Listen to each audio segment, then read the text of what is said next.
Hello, my name is Dylan Garcia. I am a performance poet, and this is a brand new series on my YouTube channel called Two Drafts.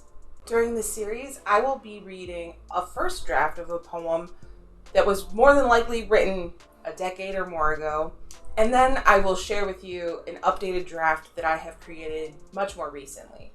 I even got a fake mic set up.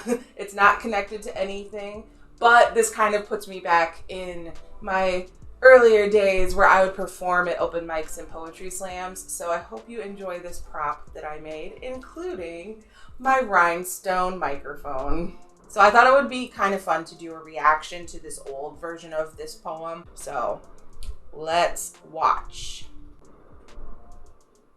If I had known love would hurt this much, I would have learned to write poems 2 years ago so that when you left, I'd know what to do with my hands. I keep falling over the only pieces of you I'm allowed to touch. The stubborn... Okay, so I just want to point out right away that this was performed at an open mic at a coffee shop that I used to work at. And the open mic would happen like an hour or two after the store closed for the day. And so if I remember correctly, I brought this outfit to work and changed in the bathroom before the open mic. And I didn't know what to do with the collar of the shirt, and it bothers me a lot.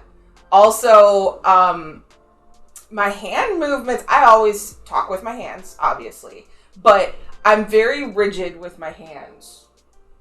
Right off the bat, these are the first things I notice. The trinkets, the nightmares, a Berlin flag, a used CTA pass, 3 concert tickets, a half-empty water bottle on the nightstand, an ace bandage on the floor in a heap. The sticky floors of McDonald's restaurants. The toy aisle of Walmart late at night. The skin on my elbow, my wrist, my thigh. A dark room, a pillow.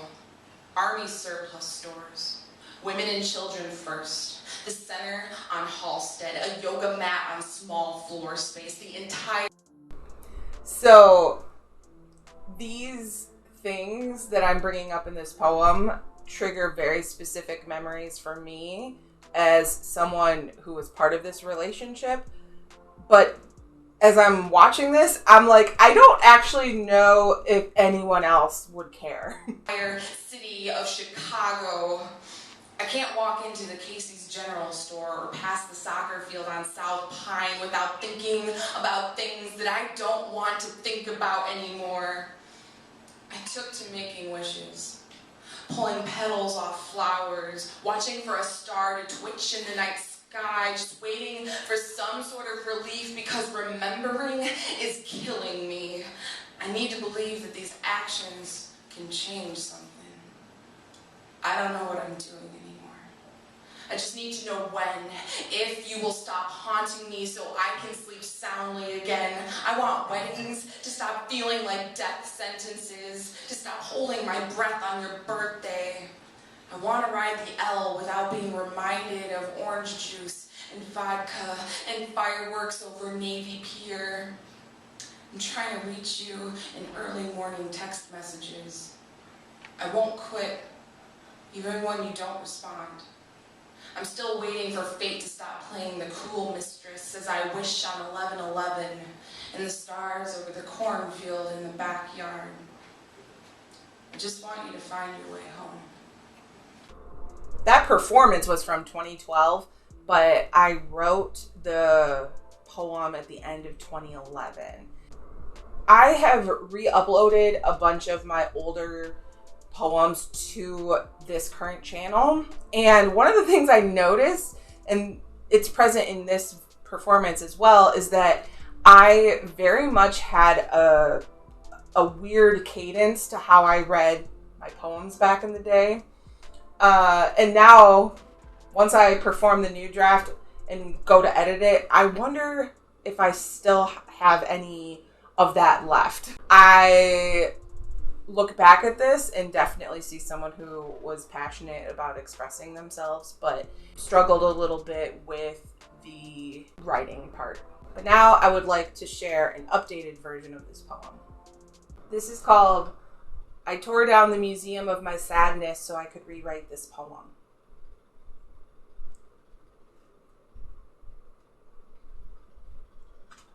The first time I left you, the regret was swift and scorching.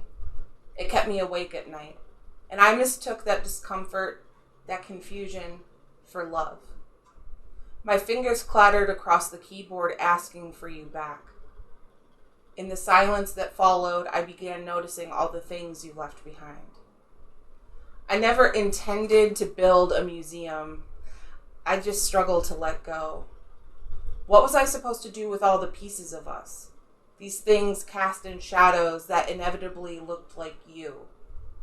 I tried burying them in the backyard, dragging a rake through the deep autumn of my sadness, only to realize I was disturbing what needed to be laid to rest. So I left things exactly where you had discarded them. Now, they don't make a manual for coming to terms with the death of a toxic relationship. They don't teach you what to do with your hands as they fall heavy from trying to hold on. If I leave the CTA pass on the nightstand, then maybe you'll make your way back to me? Or did you already box up the example you made of me and feed it to the mouth of an aching dumpster? I had no answers for years, so I took to building a museum where I could study what had happened to me. A mountain of empty vodka bottles propped up in the style of faux romanticism, these last things to touch your lips. I built a recreation of the city of Chicago. Lights flickered in time with the devious heartbeats inside of tiny bedrooms. Red flags hanging from every window. Billboards spelling out clearly the word run. It's been 12 years since we saw each other. Two roadways buckling and twisting, no idea where we were heading. I've got names for my mental health issues now. You wouldn't recognize me. I unlearned the worship of red flags and started on Lexapro. I don't drink anymore.